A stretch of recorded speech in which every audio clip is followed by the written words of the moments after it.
Bienvenue, cher ami, chère âme, en quête de paix et de victoire dans votre vie professionnelle. Installez-vous. Prenez une profonde inspiration. Vous n'êtes pas tombé sur cette vidéo par hasard. Considérez ce moment non comme un simple visionnage, mais comme un rendez-vous divin, une convocation sacrée entre vous et votre Créateur, orchestrée pour ce jour précis, pour cette saison de votre vie.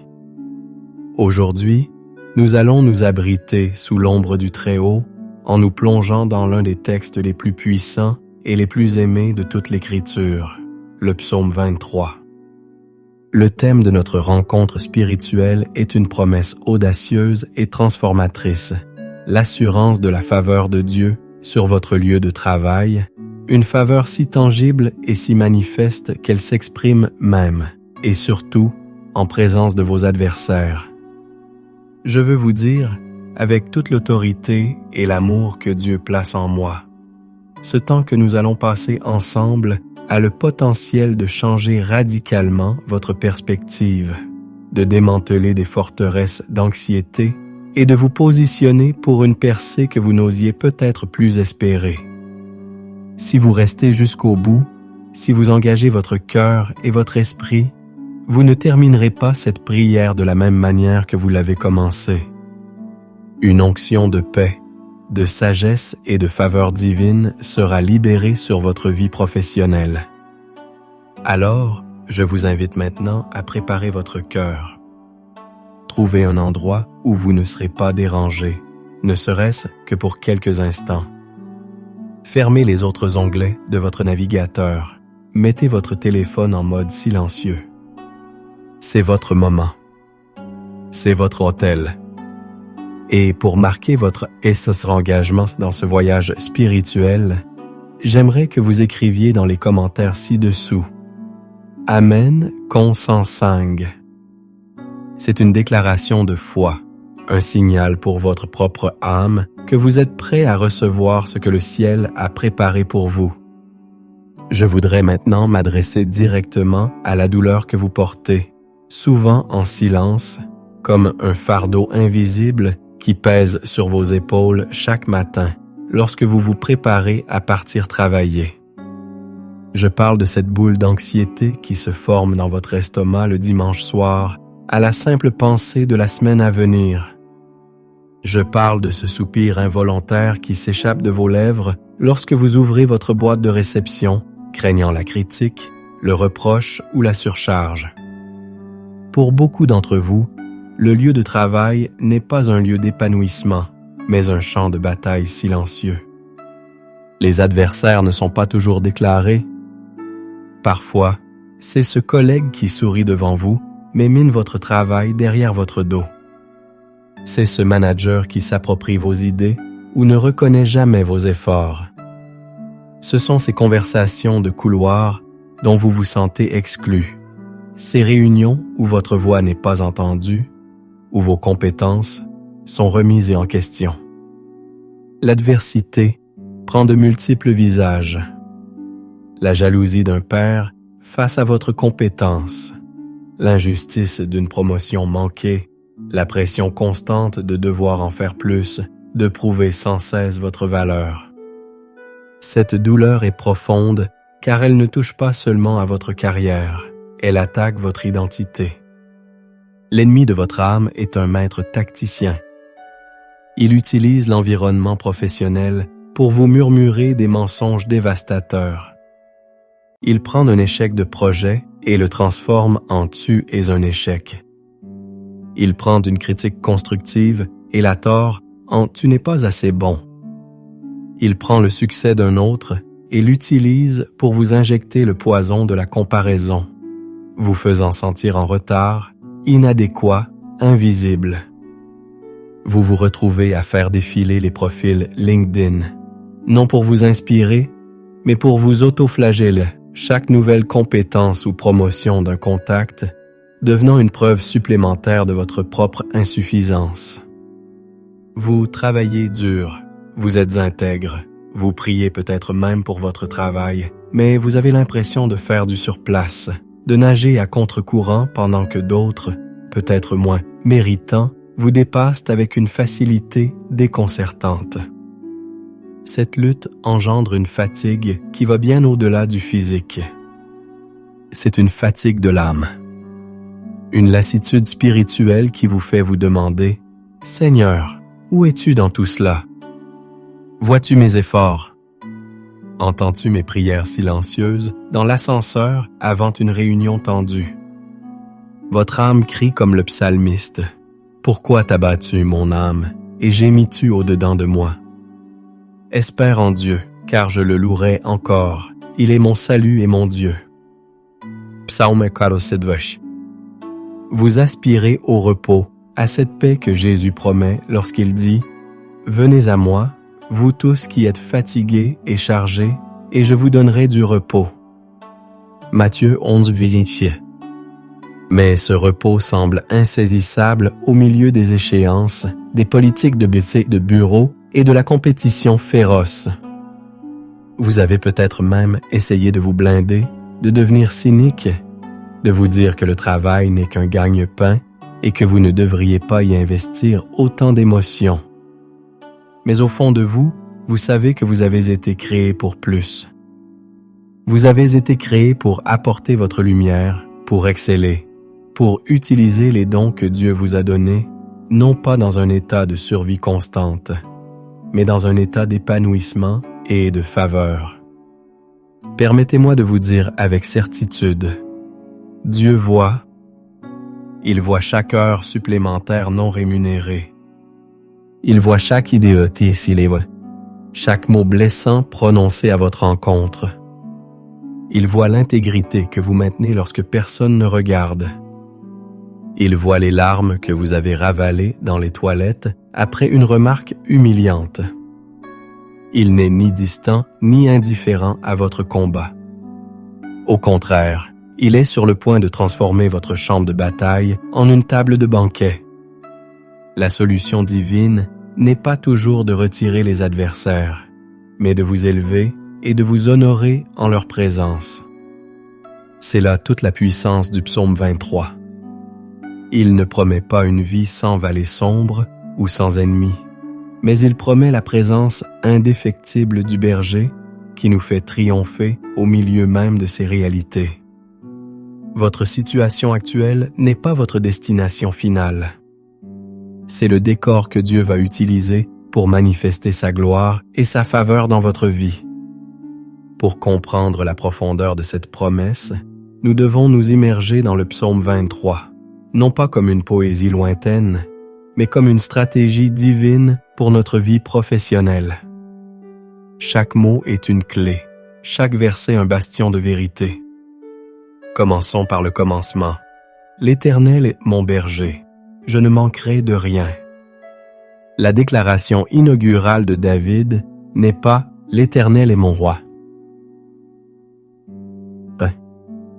ou « mon juge », mais mon berger, Yahvé Rohi. Dans la culture hébraïque, le berger n'était pas un simple gardien. Il était le pourvoyeur, le protecteur, le guide, le médecin et le compagnon intime de ses brebis. Il connaissait chacune par son nom. Transposons cela à votre carrière. Déclarez « L'Éternel est mon berger ». Au travail, c'est affirmer que votre carrière n'est pas entre les mains de votre patron, de l'économie ou de votre performance, mais entre les mains du Dieu Tout-Puissant. Il est votre CEO divin, votre mentor céleste. La conséquence est immédiate. Je ne manquerai de rien. Cela ne signifie pas seulement que vous aurez un salaire. Cela signifie que vous ne manquerez pas d'idées créatives en réunion. Vous ne manquerez pas de sagesse pour gérer un conflit. Vous ne manquerez pas de force pour terminer un projet difficile. Vous ne manquerez pas de faveur auprès de vos supérieurs. Le berger s'assure que sa brebis a tout ce dont elle a besoin pour prospérer là où il l'a placée. Il me fait reposer dans de verts pâturages. Il me dirige près des eaux paisibles. Il restaure mon âme. Voici l'antidote divin au burn-out. Dans un monde qui glorifie l'agitation et la productivité à tout prix, le berger vous invite au repos. Les verts pâturages. Au travail sont ces moments de clarté, ces pauses inspirées où la meilleure solution à un problème complexe émerge soudainement. Les hauts paisibles sont cette paix intérieure qui vous garde calme au milieu d'une tempête de critiques ou d'une crise de projet. Le berger sait que votre performance découle de votre état intérieur. C'est pourquoi il restaure mon âme. Il guérit les blessures de l'ego, il panse les meurtrissures de l'injustice, il recharge votre énergie émotionnelle et spirituelle. Puis, il me conduit dans les sentiers de la justice à cause de son nom. Votre éthique de travail, votre intégrité, votre refus de participer au commérage ou aux manœuvres malhonnêtes ne sont pas vains. Ce sont les sentiers de la justice sur lesquels le berger vous guide. Et vous ne marchez pas sur ces sentiers pour votre propre gloire, mais à cause de son nom. Votre excellence et votre intégrité au travail sont un témoignage vivant de la nature du berger que vous suivez. Maintenant, nous arrivons au cœur du combat. Quand je marche dans la vallée de l'ombre de la mort, je ne crains aucun mal, car tu es avec moi.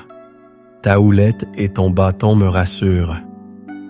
La vallée de l'ombre de la mort peut être une période de restructuration dans votre entreprise, la menace d'un licenciement, un projet qui semble voué à l'échec ou l'hostilité quotidienne d'un environnement toxique. Notez bien, le psaume ne dit pas « si je marche », mais « quand je marche ». Les vallées sont une partie inévitable du parcours. La promesse n'est pas l'absence de vallée, mais la présence du berger dans la vallée. Vous n'êtes jamais seul. Ta houlette et ton bâton me rassurent. La houlette, ce long bâton recourbé, servait au berger à guider doucement les brebis, à les tirer d'un fossé, à les compter.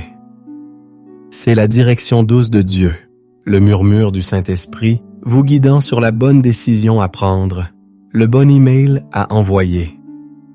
Le bâton, plus court et plus solide, était une arme pour défendre les brebis contre les prédateurs.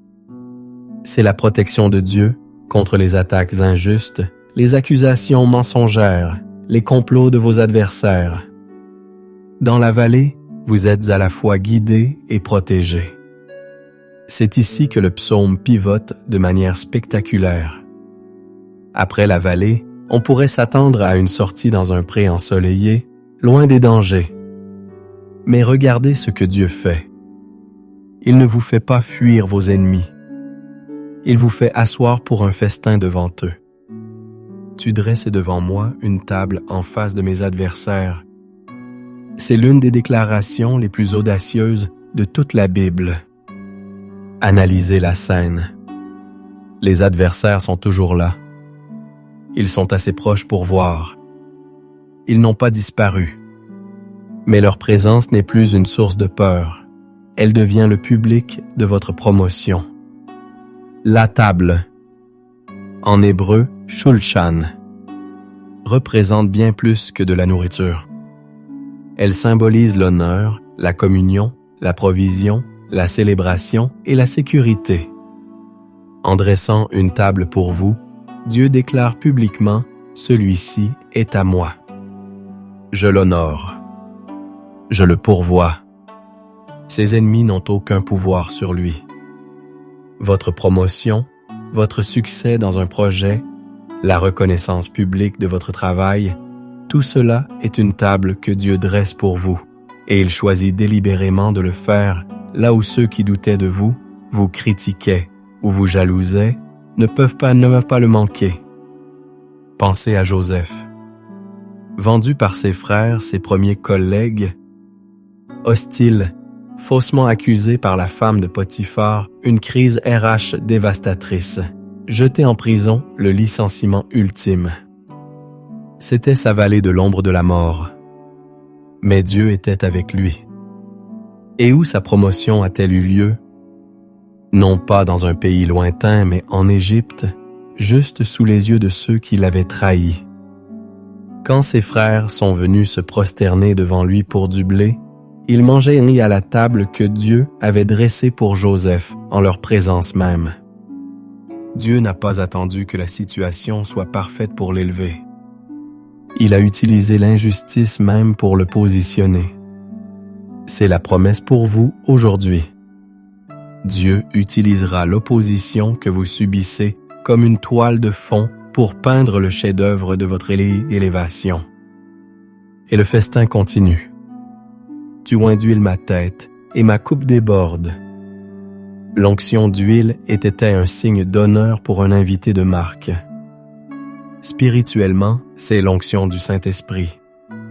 Au travail, c'est une onction de sagesse, de créativité, de solutions innovantes. C'est ce petit plus qui fait que vos supérieurs vous remarquent. C'est la capacité de résoudre un problème que personne d'autre ne pouvait résoudre. C'est une grâce sur votre communication qui apaise les tensions. Cette onction vous distingue. Et le résultat, ma coupe déborde. Dieu ne bénit pas pour que vous ayez juste assez. Il bénit en abondance. Votre coupe qui déborde signifie que votre succès, vos idées, votre positivité ne bénéficient pas seulement à vous, mais rejaillissent sur votre équipe, votre département, votre entreprise. Vous devenez une source de bénédiction dans votre environnement professionnel. Enfin, la conclusion est une certitude pour l'avenir. Oui, le bonheur et la grâce m'accompagneront tous les jours de ma vie, et j'habiterai dans la maison de l'Éternel jusqu'à la fin de mes jours. Le mot hébreu pour grâce, ici est chesed, qui signifie bien plus que la grâce.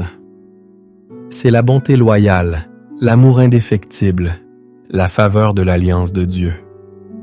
Cette faveur n'est pas un événement ponctuel, mais un compagnon de route. Elle vous suit, vous poursuit, chaque jour de votre vie professionnelle. Et la sécurité ultime ne se trouve pas dans un contrat de travail à durée indéterminée, mais dans le fait d'habiter dans la présence de Dieu. Votre véritable identité n'est pas votre titre, mais votre statut d'enfant de Dieu. Lorsque vous êtes enraciné dans cette vérité, les tempêtes du monde professionnel peuvent faire rage, mais elles ne peuvent pas vous déraciner. Maintenant que notre esprit a été nourri par la vérité profonde de cette parole, il est temps de préparer notre cœur à la transformer en prière, en une conversation intime et puissante avec notre berger. Le passage de l'écoute à la prière nécessite une transition, une préparation de l'autel de notre cœur. Avant de demander la faveur, nous devons nous assurer que nos mains et notre cœur sont purs. Je vous invite à un moment d'introspection honnête.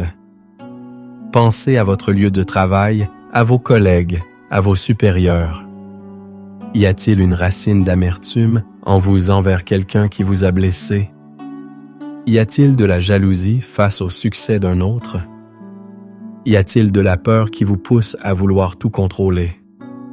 Y a-t-il de l'orgueil qui vous empêche de demander de l'aide?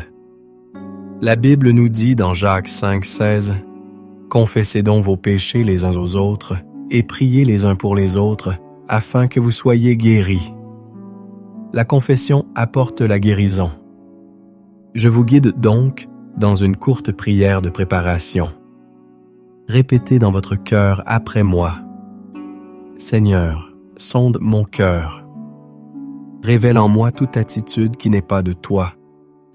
Je confesse ma tendance à me plaindre, mon anxiété, ma recherche de l'approbation des hommes plus que la tienne. Je choisis de pardonner à nommer silencieusement là où les personnes qui vous ont offensé. Je ne veux pas que le ressentiment soit un obstacle à ta bénédiction. Je libère ces personnes de la dette que je pense qu'elles me doivent. Comme le dit ta parole en 1 Jean 1,9, si nous confessons nos péchés, il est fidèle et juste pour nous les pardonner et pour nous purifier de toute iniquité. Lave mon cœur, Seigneur. Rends-le prêt à recevoir la plénitude de ta présence et de ta faveur. Je dépose à tes pieds mon agenda, mes ambitions, mes frustrations. Je te remets mon travail, ma carrière, mon avenir. Parle, Seigneur, ton serviteur écoute. Amen. Père céleste, Dieu tout-puissant, nous venons devant ton trône de grâce avec confiance, non pas en nous appuyant sur nos propres mérites, mais sur le sang précieux de Jésus et sur la vérité immuable de ta parole. Nous entrons dans ce temps de prière en te reconnaissant pour qui tu es. Tu es Yahweh Rohi, mon berger personnel. Le berger qui ne sommeille ni ne dort. Le berger qui a laissé les 99 autres pour chercher la brebis perdue. Tu es mon guide, mon protecteur, mon pourvoyeur. Tu es la lumière du monde qui éclaire mes pas dans les décisions complexes de ma carrière. Tu es mon salut, celui qui me délivre des pièges de l'ennemi et des angoisses de mon propre cœur. Tu es ma forteresse, le lieu sûr où je cours me réfugier lorsque les vents de l'adversité soufflent avec fureur sur mon lieu de travail. Je te loue, Seigneur, parce que tes plans pour moi sont des plans de paix et non de malheur, pour me donner un avenir et de l'espérance. Toute la gloire, l'honneur et la puissance te reviennent dans mon travail et dans tous les domaines de ma vie, maintenant et pour toujours.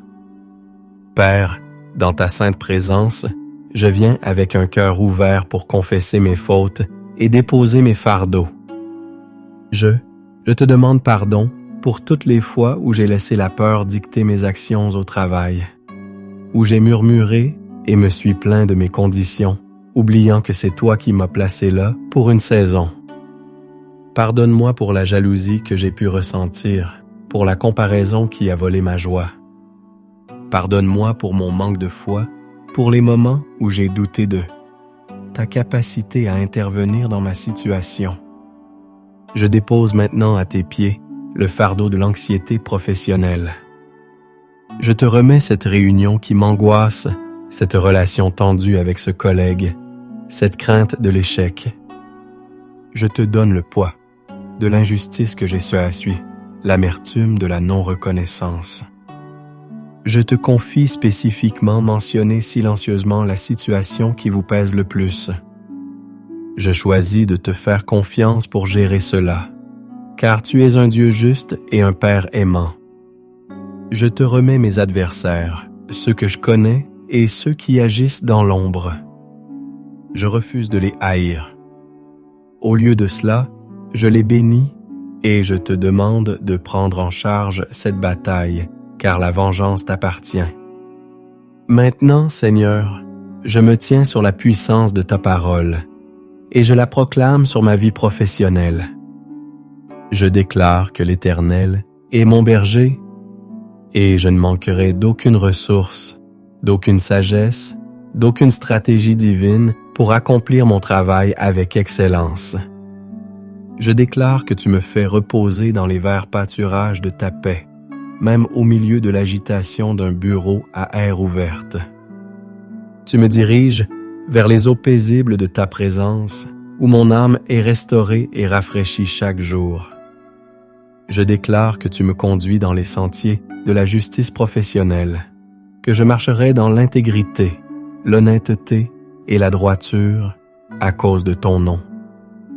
Et quand je marche dans la vallée de la restructuration, de la critique ou de la pression intense, je déclare que je ne crains aucun mal car tu es avec moi. Ta houlette me guide dans les bonnes décisions et ton bâton me défend contre toute attaque spirituelle ou humaine. Je déclare avec une foi audacieuse que tu dresses maintenant devant moi une table de faveur, d'honneur et de promotion juste en face de mes adversaires.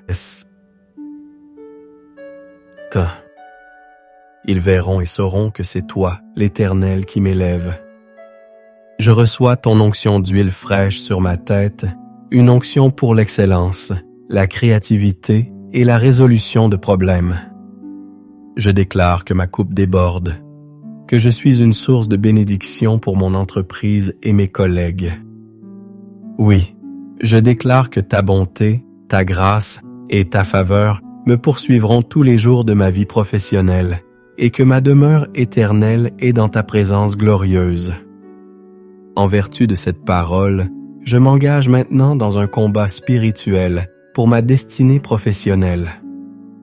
Au nom puissant de Jésus-Christ, je prends autorité sur tout esprit de peur, d'intimidation et d'anxiété qui a cherché à paralyser mon potentiel.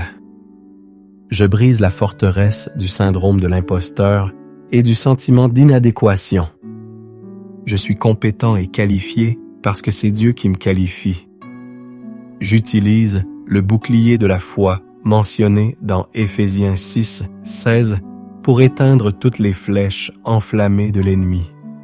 Les flèches du doute, de la critique, du découragement et du mensonge. Je renonce à tout accord intérieur que j'ai pu faire avec la médiocrité ou la résignation. Conformément à 2 Corinthiens 10, 5, j'amène toute pensée captive à l'obéissance de Christ. Toute pensée qui dit « tu n'y arriveras pas ». Je la remplace par « je puis tout par celui qui me fortifie ». Toute pensée qui dit « tu es seul ». Je la remplace par « l'Éternel mon berger est avec moi ». Je déclare qu'aucune arme forgée contre ma carrière ne prospérera et toute langue qui s'élèvera en justice contre moi, je la condamnerai. Car tel est l'héritage des serviteurs de l'Éternel. Ésaïe 54, 17. Je décrète que les portes que Dieu a ouvertes pour moi, aucun homme et aucun démon ne peut les fermer. Père Saint, je te demande maintenant de me remplir à nouveau de ton Saint-Esprit. Là où il y avait de l'anxiété, remplis-moi de ta paix qui surpasse toute intelligence. Là où il y avait de la confusion, remplis-moi de ta sagesse divine. Donne-moi des stratégies et des idées qui viennent de ton trône. Oins mes mains pour le travail, qu'elles soient habiles et productives. Oins mon esprit pour l'innovation. Oins ma bouche pour parler avec grâce et vérité. Restaure en moi la joie de mon salut, que cette joie soit ma force au quotidien. Rétablis en moi une passion pour mon travail, non comme une corvée, mais comme un appel, un ministère où je peux refléter ta lumière. Je reçois maintenant par la foi une nouvelle mesure de ta faveur, de ta force et de ton courage pour la journée et la semaine qui viennent. Au nom de Jésus. Maintenant, je vous invite à entrer dans un moment de silence. Ne vous précipitez pas. Arrêtez de parler dans votre cœur et commencez à écouter. Prenez une profonde inspiration et en expirant, relâchez toute la tension. Une autre fois. Inspirez la présence de Dieu, expirez l'inquiétude. Le berger parle à ses brebis et ses brebis connaissent sa voix. Dans le calme qui suit la prière, il peut déposer une pensée, une idée, un sentiment de paix, un verset biblique dans votre esprit. N'analysez pas, ne forcez rien. Soyez simplement présent, réceptif. Comme le jeune Samuel, dites simplement dans votre cœur, « Parle, Seigneur, ton serviteur écoute. » Restons ainsi quelques instants dans ce silence sacré, attentif à la douce voix du berger. Dieu parle à ton cœur. Accueille ce qu'il te donne. Que ce soit une paix profonde, une direction claire ou simplement l'assurance de son amour, reçois-le comme un don précieux. Et maintenant, en tant que serviteur de l'Éternel, je veux libérer sur vous une parole prophétique et une bénédiction. Je ne parle plus à une foule, je parle à toi. Toi qui as écouté avec un cœur sincère, reçois cette parole. Dans ta vie spirituelle, je déclare que tu entends la voix de ton berger avec une clarté nouvelle. Et tu ne suivras pas la voie de l'étranger, Jean 10, 27. La confusion se dissipe et la direction divine devient ton partage quotidien. Concernant ta santé, je déclare que par les meurtrissures du bien de Jésus, tu as été guéri, Ésaïe 53:5. Le stress et l'anxiété liés au travail n'auront plus le pouvoir de nuire à ton corps. La paix de Dieu qui garde ton cœur gardera aussi ton corps en bonne santé. Sur tes finances, je déclare que l'Éternel ouvre pour toi son bon trésor, le ciel, pour envoyer la pluie sur ton pays en sa saison et pour bénir tout le travail de tes mains. Tu prêteras à beaucoup de nations, et tu n'emprunteras point, Deutéronome 28:12-13. La faveur sur ton travail produira une faveur sur tes revenus. Sur ta famille, je déclare que tes enfants seront instruits de l'Éternel, et grande sera la prospérité de tes fils et de tes filles, Ésaïe 54:13. La paix que tu cultives au travail, grâce à la présence de Dieu, se déversera sur ton foyer, créant une atmosphère de shalom. Concernant ta destinée et ton appel, je déclare que tu es l'ouvrage de Dieu, ayant été créé en Jésus-Christ pour de bonnes œuvres, que Dieu a préparées d'avance afin que tu les pratiques, Éphésiens 2:10. Ton travail n'est pas un accident, c'est une mission divine. Tu marcheras dans la plénitude de ton appel professionnel. Sur ta protection quotidienne, je déclare que l'Éternel gardera ton départ et ton arrivée, dès maintenant et à jamais, Psaume 121:8. Tu es protégé sur le chemin du travail, sur ton lieu de travail et sur le chemin du retour. Aucune calamité ne t'approchera. Sur ta joie et ta paix, je déclare que le Dieu de l'espérance te remplit de toute joie et de toute paix dans la foi, pour que tu abondes en espérance par la puissance du Saint-Esprit. Romains 15:13. La joie du Seigneur est ta force, et elle est inébranlable. Et maintenant, reçois la bénédiction aaronique. Que l'Éternel te bénisse et te garde. Que l'Éternel fasse luire sa face ainsi sur toi et t'accorde sa grâce. Que l'Éternel tourne sa face vers toi et te donne la paix. Au nom du Père, du Fils et du Saint-Esprit. Amen.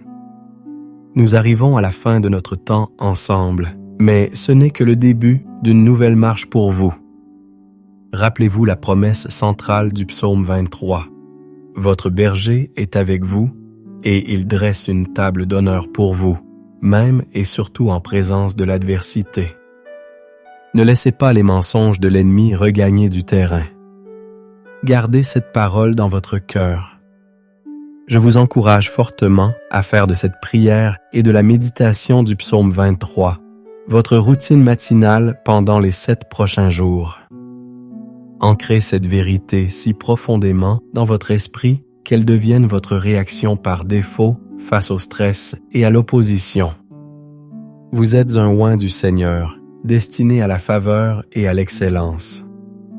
Marchez dans cette identité aujourd'hui. Si ce moment a été une bénédiction pour vous, je vous invite à le signifier de 3 manières. Premièrement, écrivez dans les commentaires « Ma table est dressée ». C'est une puissante déclaration de foi. Deuxièmement, aimez cette vidéo et partagez-la avec au moins une personne de votre entourage, un collègue, un ami, un membre de votre famille qui traverse des difficultés dans son travail. Votre partage peut être la réponse à la prière de quelqu'un d'autre. Enfin, si ce n'est pas déjà fait, abonnez-vous à cette chaîne pour ne manquer aucun de nos prochains temps de prière et d'enseignement. Vous trouverez également une liste de lectures avec d'autres prières puissantes pour vous accompagner tout au long de votre semaine. Allez maintenant dans votre journée, non pas comme une victime des circonstances, mais comme un ambassadeur du royaume, portant la présence et la faveur du bon berger. Soyez bénis.